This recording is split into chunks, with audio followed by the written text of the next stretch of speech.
오촌TV 1360회 대한민국 마지막 애국자 박태준 포항제철 회장을 만나겠습니다.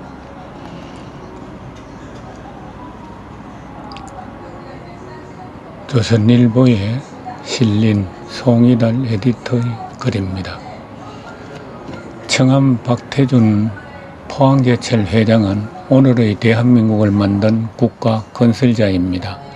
1927년 경남 동래군에서 태어난 그는 아버지를 따라 6세에 일본으로 건너가 초중고교를 다녔고 와세다대 공대 2학년 재학 중 해방을 맞아 중퇴귀국했습니다.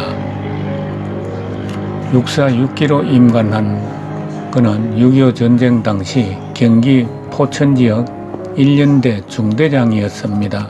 군에서 충무무공훈장, 화랑무공훈장을 받았고 육군대학 수석 졸업 후 최연소 육사 교무처장, 일군 참모장 등을 지냈습니다. 한국 정계의 중심 인물 34세이던 1961년 국가재건 최고회의 의장, 비서실장을 맡은 그는 이후 50년 동안 요직을 맡았습니다. 육군 소장 예편, 대한중석 사장 3년, 포항종합제철 사장 회장 25년, 명예회장, 민정당 대표, 민자당 최고위원, 자민련 총재, 사선 국회의원, 국무총리 등등. 누가 봐도 한국 현대사에서 권력과 부의 중심에서 누릴 수 있었던 걸 다 누린 인생의 전형입니다. 흔히 부패인사, 독재자 같은 비난을 받기 십상입니다. 그런데 민족문화작가회의 고문을 지낸 좌파진영 소설가인 조정래 씨는 이렇게 말했습니다. 박태준은 한국의 간디이다. 나는 그의 이름에 마하트마를 붙여 마하트마 박으로 부르고 싶다 하고 2011년 12월 17일 서울 현충원 연결식장에서 말했습니다. 한 사람의 일생이 성스러운이라는 뜻의 마하트마로까지 칭송받는 것은 여간의 일이 아닙니다. 박태준 회장 이하는 청암으로 호칭하겠습니다. 어떤 남다른 측면이 있는 걸까요? 통상대신 시절 포항제철을 방문했던 나카소네 야스히로 전 일본 총리의 해고입니다. 내가 가장 인상 깊게 느꼈던 것은 종업원들이 너 나 없이 마음으로부터 박태준을 따르고 있다는 것이다. 나는 도저히 표현할 수 없는 감명을 거기서 받았다. 용광로 같은 애국심 무사욕. 이는 청암이 자신의 좌우명 즉 짧은 인생을 영원히 조국에 라는 지극히 철저해 탁월한 업무 능력과 강력한 도덕성을 갖추고 있다는 증거입니다. 그는 실제로 1964년 12월 국영기업체인 대한중석 사장을 맡은 지 1년 만에 만년적자 회사를 흑자로 전환시켰습니다.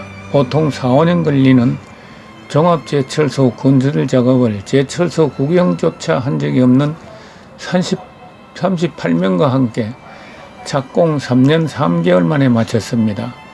조업 첫 해인 1973년 포항제철은 매출액 1억 달러, 순이익 1,200만 달러를 냈습니다.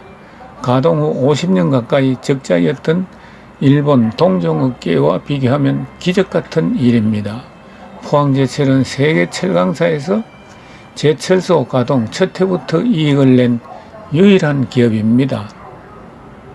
청암은 제철소 공기 단축을 위해 하루 24시간 작업을 지시해 놓고 자신도 매일 3~4시간 잠자며 현장을 챙겼습니다. 1968년 포항제철 출범부터 1992년 광양제철소 2기 완공까지 그는 대부분의 시간을 가족과 떨어져 포항 효자동 사택가 회사에서 지내 효자사 주지스님으로 불렸습니다. 그는 솔선수범하는 경연자인 동시에 무사욕의 리더였습니다. 피와 땀을 쏟아 창업하고 성장시킨 포스코에서 25년 만에 물러날 때 그는 한 주의 공로주는커녕 퇴직금 이름도 거부했습니다. 1988년 포항제철 임직원 19,419명에게 전체 발행 주식의 10%를 우리 사주로 배정했을 때도 같았습니다. 명예회장으로 복귀한 뒤 노후를 생각해 조금이라도 스톡옵션을 받으시라는 주변의 권유에 그는 포항제철은 선조의 피로 세운 회사이다. 공적인 일을 할 때에 사욕을 갖지 말라고 일갈했습니다. 주식, 퇴직금, 영혼, 73세의 전세살이, 청암의 도덕성은 무서울 정도였다. 그분의 리더십 근간은 청렴결백이었다. 황경로 포스코 1회 회장은 정언 그대로입니다. 인사청탁과 금품 주고받기가 난무하던 1956년 11월 그는 세칭 노련자의 자리인 국방부 인사과장이 됐습니다. 그러나 청암은 유혹과 압력에 싸우다가 10여 개월 만에 25사단 참모장 근무를 자원해 갔습니다. 포항제철 사장 시절 아버지가 문중 사람들을 좀 써주면 안 되겠냐고 하자 청암은 그대로 방을 나와 회사로 돌아갔습니다. 1962년 박정희 국가재건 최고의 의장이 준 하사금을 합쳐 서울 부가연동에 집을 마련하기까지 그는 8년 새 15번 전셋집을 전전했습니다. 38년간 살던 집을 2000년에 팔아 생긴 돈 14억 5천만 원 중 10억 원을 아름다운 재단에 기부하고 73세에 다시 전세살이를 했습니다. 그가 사후에 남긴 재산은 전무했고 만년의 생활비, 병원비는 자녀 5명의 도움으로 해결했습니다. 청암을 다룬 평전 세계 최고의 철강인 박태규준의 저자인 이대환 작가는 이렇게 평가합니다. 단군 이래 최대의 프로젝트였던 포항제철 25년 동안 박태준은 한 푼의 비자금도 만들지 않았다. 이는 누구도 찬사를 보내지 않을 수 없는 20세기 후반 한국사에 길이 기록될 업적이다. 이거야말로 박태준의 이름을 포철 영광로만큼이나 칭송해야 할 일이다. 천하는 개인 것이 아니다. 멸사봉공. 천하위공. 천하는 개인의 사사로운 소유물이 아니라 모든 이의 것이라는 이 한마디는 청암의 세계를 관통하는 또 다른 정신적 기둥입니다. 1970년 포항제철에 사상 처음 6천만 원의 보험회사 리베이트 자금이 생겼을 때입니다. 청암이 이 돈을 청와대로 들고 가 박정희 대통령에게 포항제철의 예산에서 빼낸 것이 아니고 공돈이니 통치자금에 보태 쓰시라고 건네자 박 대통령은 임자 마음대로 쓰라며 돌려주었습니다. 청암은 그러나 이 돈을 허투루 쓰지 않았습니다. 거기에다 회사 돈을 더 보태 임직원 자녀들을 위한 제철 장학회를 세웠습니다. 이렇게 세운 학교만 포항과 강양에 모두 27개입니다. 한국 기업 최초로 임직원 자녀 대상 전액 대학 장학금 제도와 한국 최초의 연구중심 대학은 이렇게 탄생했습니다. 국영기업 최고 경영자로 30년 재정하면서 청암에게는 고가의 설비 구매나 원료 도입 결정을 둘러싼 정치자금 협조와 인사청탁, 리베이트 요구가 쏟아졌습니다. 하지만 그는 불법 뇌물인 정치자금을 한 푼도 내지 않고 정치 무음풍지들을 고소했습니다. 이는 최고 권력자인 박정희 대통령의 무한한 신뢰와 청암의 천하위공 자세가 어우러진 덕분입니다.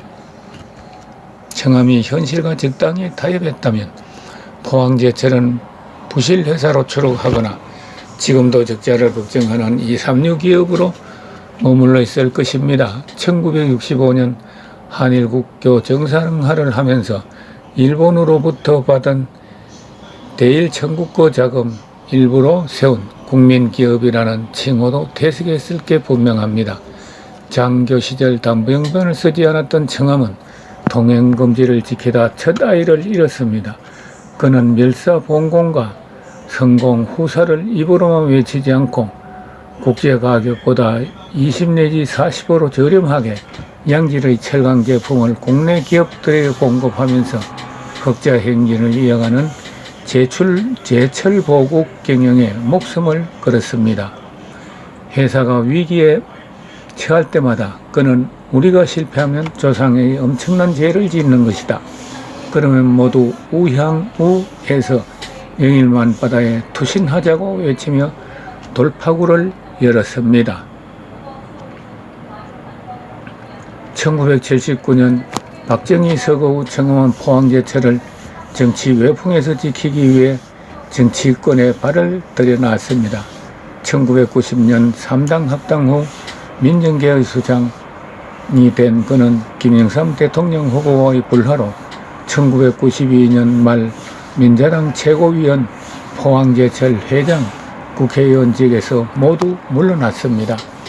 문민정부 출범 직후인 1993년 3월부터 4년여 해외를 떠돌던 청함은 포항제철 계열사와 협력업체에서 약 39억 원을 받은 혐의로 기소됐다가 1965년 특별사면대 공소기각 결정을 받았습니다. 청함에게도 흠결이 있지만 그만큼 노블레스 오블리주를 요구되는 높은 수준의 책무에 충실한 이도 드뭅니다. 소설가 조정래 씨는 다른 추도문에서 이렇게 썼습니다. 너없이 돈에 홀려 정신 잃은 세상에서 박태준의 길을 따라가기란 너무 어렵고 어쩌면 그분은 이 시대 마지막 애국자인지 모른다. 정직 청렴한 그분을 바로 아는 것은 우리들의 삶을 바로 세우는 것이다. 성숙한 일본관, 지일과 용일 그 길. 청함의 세 번째 남다른 측면은 차원 높고 성숙한 일본관입니다. 일제강점기에 식민지 백성으로서 일본에서 청소년 시절을 보낸 그에게는 평생 잃지 못할 기억 두 개가 있습니다. 이하마 북중학교 1학년 때 교내 수영대회에서 1등을 했지만 조선인이란 이유로 일본인 심판의 편파 판정으로 우승을 빼앗긴 일과 2차 세계대전 종전 무렵 도쿄 시내에 미군의 폭탄이 쏟아지던 날 방공호에서 겪은 일입니다. 그때 방공호는 질서가 정연했다. 노인들, 특히 할머니들이 나섰다. 젊은이는 안으로 들어가라. 위험한 곳은 우리가 막는다. 왜 책을 들고 오지 않았느냐. 젊은이는 책을 펴고 공부해라. 방공호 입구에 천막이 쳐지고 젊은이가 모인 제일 안쪽에 두 개의 촛불이 켜졌다. 청함은 1등을 했을 때 가슴속이 끓었지만 참고 다스렸다며 방공호에서 할머니의 질책을 들었을 땐 식민지 청년으로서 고국에 대한 책임감이 몸서리쳤다고 했다. 그는 일본이 준 분노는 참고 감동은 받아들여 조국 재건을 위한 동력으로 삼았습니다. 그의 진면목은 포항제철 건설자금 마련을 위한 협상에서 드러났습니다. 박정희 정부는 1965년부터 종합제철소 건설을 추진했고 이듬해 11월 미국, 영국, 독일 등 5개국 8개 회사 연합체인 대한국제제철차관단을 발족했습니다. 카이스트는 그러나 1969년 상반기 한국에서 종합제철소 건설은 채산성이 없다며 최종 불가 결론을 내리고 붕괴했습니다. 세계은행도 마찬가지였습니다. 한국은 제철소 건립 자금을 모을 방법이 없는 고립무원의 처지가 됐습니다. 여기서 청암은 농림수산업 지원 용도로 정해져 있는 대일 청구권 자금을 포항제철 건설 자금으로 일부 전용하자는 아이디어를 냈고 자신이 해결사로 나섰습니다. 이 제안에 완강하게 반대하던 오히라 마사요시 대장상, 우리나라의 기획재정부 장관에 속하는데 1969년 8월 일주일 동안 3차례나 만났습니다. 청암은 일본 정부 간행물 보관소를 찾아가 샅샅이 뒤져 일본 사례를 분석한 뒤 한국에 제철소를 지으면 일본 안보에 큰 도움이 된다는 논리를 설파하며 설득해 냈습니다. 전 세계가 하나같이 한국에서 제철 사업은 절대 불가능하다고 할 때 난국에 빠진 조국을 구하겠다는 청암의 순정하고 강렬한 애국심이 일본 지도층을 감복시킨 것입니다. 그의 완벽한 일본어와 일본인의 문화적 특성과 심리를 꿰뚫는 실력도 이를 뒷받침했습니다. 당시 그를 만났던 후쿠다 다케오 전 일본 총리는 나는 박태준의 단호함에 너무 놀랐고 그래서 당신이라면 가능할지도 모른다고 생각했다고 했습니다. 감정적인 반일 데모가 끊이지 않던 1960, 70년대 청암은 일본을 알고 일본을 활용해 일본을 극복하자는 질, 용일, 극일의 3단계 일본 대응을 주장했습니다. 청암은 포항제철의 스승이던 신일본 제철을 1970년대 추월해 그 타당성을 증명해 냈습니다.